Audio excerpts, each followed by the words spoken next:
Buenos días, ¿cómo están? Bienvenidos a otra edición del Noticero. Perdonen que salimos tarde, es mi culpa, yo tomo la responsabilidad. Estamos acá, me presento a Natalie, estamos acá con Lucía. Bienvenida Lucía al equipo. Estamos acá con Samu. Estamos acá con Diego. Y con Nahuel también. 20 grados en la ciudad de Buenos Aires, va a llover, no va a llover, no sé, yo ya me enfermé, ya basta de cambios de clima.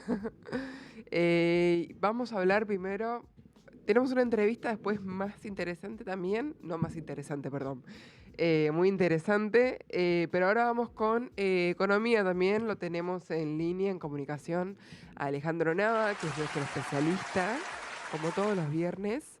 Hola Ale, ¿cómo estás? ¿Qué tal? Buenos días, Natalie. Buenos días a la oyentada del Noticero. Buen día, buen día. Contanos, ¿qué tenés? ¿Hay buenas noticias, malas noticias? Hay noticias porque todos los jueves hay alguna noticia y que hace estremecer al mercado. Ayer habló el ministro de Economía, que era, bueno, quien debía aparecer en esta jugada en función de que la semana pasada se autorizó en el Congreso, recordemos, un decreto de necesidad y urgencia, un DNU, en el cual se le confería al Poder Ejecutivo la potestad para acordar con el Fondo Monetario Internacional, en un procedimiento que fue bastante dudoso y del que ya charlamos la semana pasada. Y bueno, a partir de que eso se autorizó, eh, lo que queda desde ese momento es conocer cuáles son las condiciones de ese préstamo, de ese acuerdo con el Fondo Monetario Internacional, por qué se da esos fondos de parte de este organismo internacional. Recordemos, el Fondo Monetario Internacional siempre ha actuado como rescatista de última instancia. Es un organismo internacional que no apoya a los gobiernos si no es en situaciones de crisis. Entonces, estamos en una crisis. La primera pregunta que uno debería plantearse ante la posibilidad de un acuerdo con el Fondo Monetario Internacional. ¿La Argentina está atravesando algún tipo de crisis? ¿No nos estamos dando cuenta? Y eso dispara varias alarmas. En primer lugar, eso se siente en el mercado de cambios. Subió un El, poco el dólar ya. el valor del dólar empezó a moverse. Y nosotros hablábamos justamente la semana pasada ante estas incertidumbres, bueno, ¿cuáles son las características de los acuerdos con el Fondo Monetario Internacional? La primera es la exigencia por parte del organismo de una devaluación de la moneda. Bueno, aparentemente eso es uno de los aspectos que va a tener este acuerdo. Ayer Caputo en realidad no habló de una devaluación, sino que trató de despejar rumores respecto de un porcentaje de devaluación. Dijo, no va a ser del 30% la devaluación, porque algunos nos están diciendo que tenemos que devaluar entre un 20 y un 30%, no va a ser ese el porcentaje de devaluación. Bueno, pero no aclaró cuál es, con lo cual generó aún mayor incertidumbre. Muchas veces salir a hablar en estos contextos en los cuales no hay certezas para dar ayuda o apoya la idea de que hay una crisis en ciernes, de que las devaluaciones pueden ser aún mayores de lo que se dice, que no hay una estabilidad cambiaria y eso aparentemente es cierto, pero no se ha despejado ningún tipo de dudas al respecto de cuánto va a ser la devaluación, hay una crisis, evidentemente hay una corrida cambiaria. Si nosotros miramos cómo ha intervenido el Banco Central o el gobierno en la última semana, en los últimos 10 días, ha salido a vender reservas de dólares para mantener la estabilidad en la moneda, sobre todo en el mercado informal, el mercado blue. Eh, manteniendo el tipo de cambio en alrededor de 1.300 pesos, que es el valor en el que está actualmente la divisa. Recordemos, existe un dólar, una cotización de dólar oficial, que es el valor al que se realizan todas las transacciones, pero al que no puede acceder el público, sino a través de una compra limitada de $200 Que y eso además todavía pagando un impuesto. no lo cambió todavía eso, ¿no? No, eso no se ha modificado. Es una de las promesas desde que asumió el gobierno de Javier Milei, y siempre que se trata el tema se patea la cuestión diciendo que no están dadas las condiciones. Bueno, Pero me estará pones en... para pagar en dólares y no me dejas comprar dólares. Sí, sí. Es una situación contradictoria. Se habla de libertad y se mantiene una restricción en el mercado de cambios importante, ¿sí? Porque recordemos, solamente se pueden cambiar libremente $200 y además se paga un impuesto sobre ese cambio.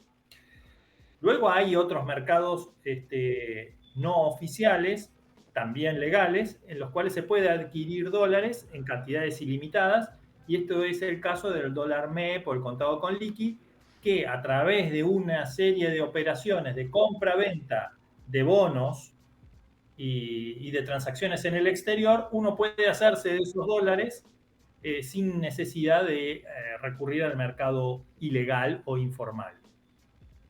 Y después está el mercado ilegal o informal que conocemos todos cuando paseamos por la calle Florida o por la calle Corrientes y vemos a unos señores que nos alertan acerca de la posibilidad de cambiar, no figuritas precisamente, sino figuritas con la carita de George Washington impresas en el billete. Entonces, volviendo a esta situación, ayer el ministro de Economía habló, no despejó muchas dudas y habló de un acuerdo con el Fondo Monetario Internacional de 20.000 millones de dólares. Mencionó esa cifra e instaló la posibilidad de que ese sea el monto del acuerdo. Inmediatamente, desde el Fondo Monetario Internacional, salieron a desmentir estas declaraciones. Hablaron de que en realidad no había un monto establecido, pero quedémonos con esta idea. El acuerdo con el Fondo Monetario Internacional será de 20.000 millones de dólares. Ahora bien, ¿cómo se componen esos 20.000 millones de dólares? Esa es la gran pregunta, esa es la gran incertidumbre y todavía no está despejada esa duda. ¿Por qué? Porque es muy probable que el Fondo Monetario Internacional habilite el desembolso de dinero, pero para pagarse a sí mismo. Esto es una especie de... no sé si alguno vio la película Plata Dulce, en la cual se realiza una transacción en una financiera, en una operación en la cual se le otorga un préstamo a una persona mediante la firma de un papel, y cuando retira por ventanilla no recibe el dinero, sino que firma otro papel y lo vuelve a depositar. Y entonces la pregunta es, ¿realmente nos han prestado algo o hemos realizado un contrato en el cual nos comprometemos a volver a tener que pagar 20.000 millones de dólares por más plazo? ¿Y cuánto de esos 20.000 millones de dólares en realidad son dinero nuevo o préstamo nuevo, deuda nueva que adquiere el país? ¿Y para qué se va a utilizar? ¿Sí? Entonces, esas son las grandes incertidumbres que no se sabe.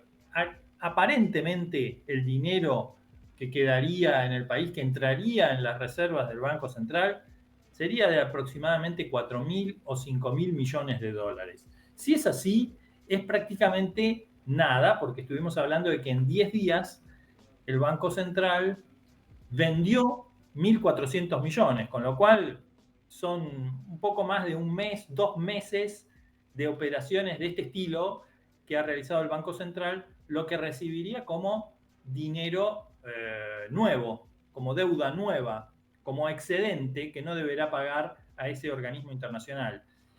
Y además, es muy probable que sobre esos 4.000 o 6.000 millones de dólares haya restricciones en cuanto a cuánto se puede utilizar para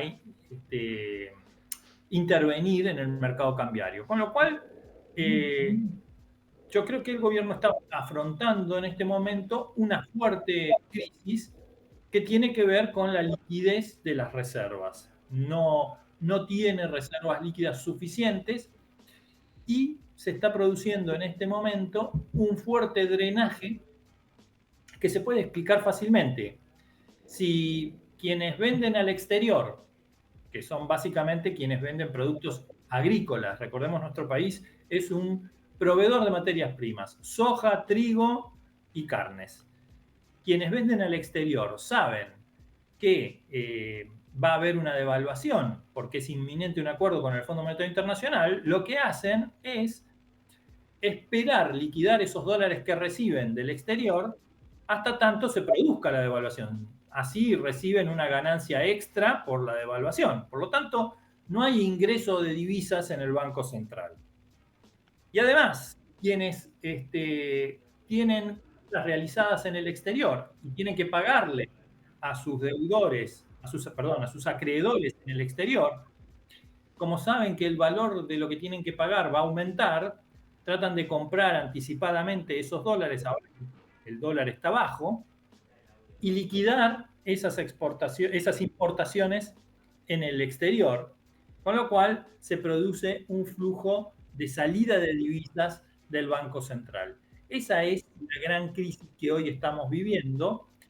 Ese es el gran problema que está enfrentando el Estado Nacional y que es lo que le está generando angustias al resto de la población porque ve que el precio del dólar empieza a aumentar y saben que el precio del dólar subiendo implica aumento de precios, indefectiblemente. ¿Me recordás, Alejandro, cuál era el monto del anterior préstamo al FMI? 18 Del mil, Fondo Monetario Internacional fueron 47 mil 47. millones de dólares. Sí. Y El préstamo más grande que que desembolsó el dio. Fondo Monetario Internacional en toda su historia, y la Argentina representa al deudor más importante que tiene el Fondo Monetario Internacional, te diría casi el único. El Fondo Monetario Internacional vive para cobrarnos ese crédito. Recordemos, a todos los países que estuvieron en la crisis del COVID le prestó alrededor de 20 mil millones de dólares a todos los países que requirieron fondos del Fondo Monetario Internacional para afrontar la crisis del COVID durante la pandemia. A todos ellos les prestó 20 mil millones de dólares y solamente la Argentina le desembolsó 47 mil millones de dólares. ¿Sí? Más del doble de lo que todo el mundo para afrontar la crisis del COVID. Con lo cual, es natural que el Fondo Monetario Internacional esté preocupado por cómo vamos a hacer para devolverle ese dinero, porque nos ha prestado una fortuna. Y sí, y el arreglo de la forma de pago, viste, porque le hicieron como varias veces cambiaron Sí. los arreglos, que con Fernández, que con Massa, que esto, que lo otro. Con Milei, recordame, ¿había habido algún otro acuerdo, no acuerdo que hicieron? No, con Milei no hubo ningún acuerdo. Directamente un nuevo crédito. Este es el primer acuerdo que se está mencionando. Y, a ver, se anuncia con grandilocuencia, pero en realidad lo único que estamos haciendo es patear la pelota para adelante. Vamos a recibir dinero del Fondo Monetario Internacional, pero ese dinero, así como ingresó al Banco Central, se va a ir y solamente una pequeña porción del mismo va a quedar para afrontar las vicisitudes del diario vivir y estas cuestiones que tienen que ver con la compra-venta de dólares por importaciones y exportaciones. Y vos decís que el hecho de que por ahí después la deuda se achique no sería por parte positivo o lo ves como algo completamente negativo. Es que no se va a achicar la deuda. Hay simplemente un asiento contable. Recordemos, en palabras de nuestro presidente el 1 de marzo en la Asamblea Legislativa, lo que va a ocurrir es que en lugar que el gran acreedor de la economía sea el Banco Central de la República Argentina, que es el que tiene estos títulos de deuda, lo que va a ocurrir es que el Tesoro Nacional, es decir, el Estado argentino, va a comprarle al Banco Central toda esa deuda y la va a asumir como propia. Y esto es lo que va a ocurrir con este desembolso. Pero no va a incrementarse, mejor dicho, no va a disminuir la deuda del Estado, sino que va a cambiar de oficina. En lugar de atenderte en el Banco Central de la República Argentina, te van a atender en la Casa Rosada. Allí es en donde vas a tener que ir, o en el Ministerio de Economía que está enfrente. Pero vas a tener que ir ahí para tratar de cobrarle al Estado Nacional.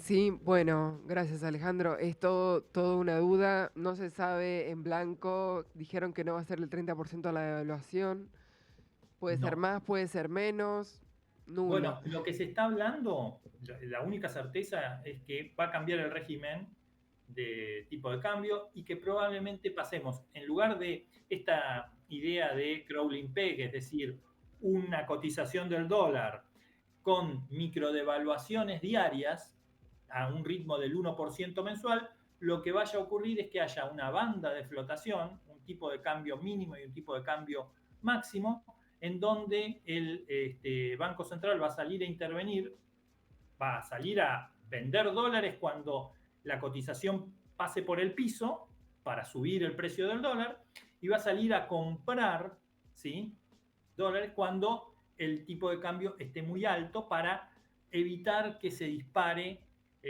la cotización del dólar. Entonces es muy probable que ese sea el esquema.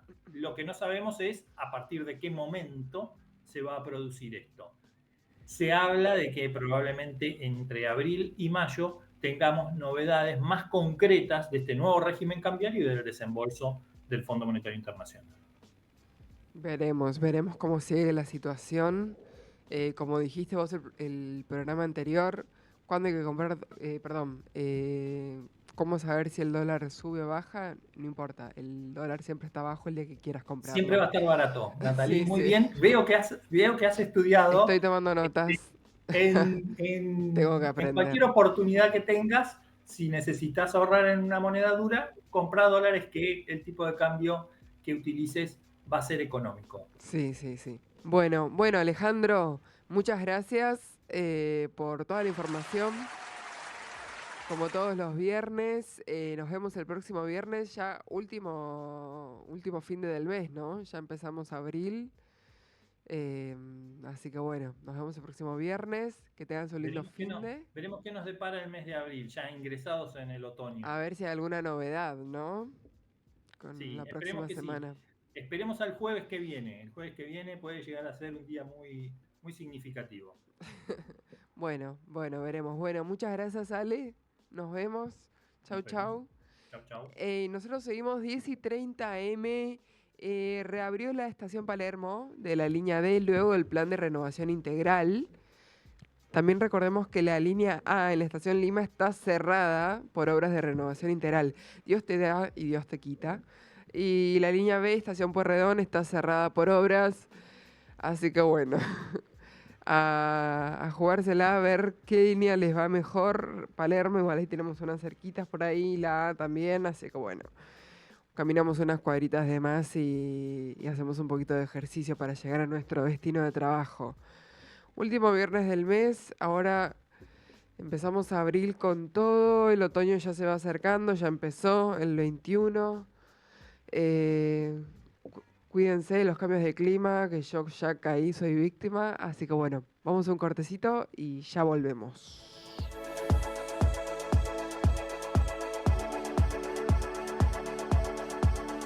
En Estados Unidos, el presidente Donald Trump publicó este martes en el Registro Federal la finalización del parol humanitario.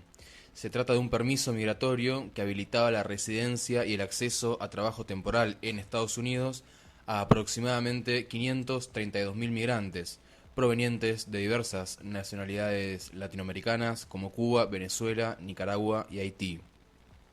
Esta medida pone fin al programa implementado por su predecesor Joe Biden y deja a los beneficiarios en riesgo de deportación a partir del 24 de abril. La orden del actual gobierno estadounidense implica la revocación de todos los permisos de trabajo otorgados bajo el programa Y también que el Departamento de Seguridad Nacional cancelará todas las solicitudes de permiso de viaje vinculadas al parol humanitario.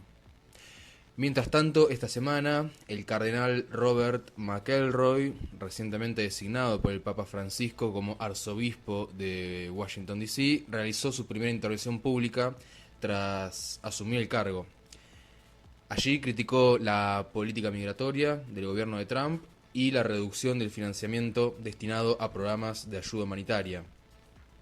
McElroy aseguró textualmente que el camino de la persecución y la expulsión masiva no puede ser seguido en conciencia por quienes se llaman discípulos de Jesucristo.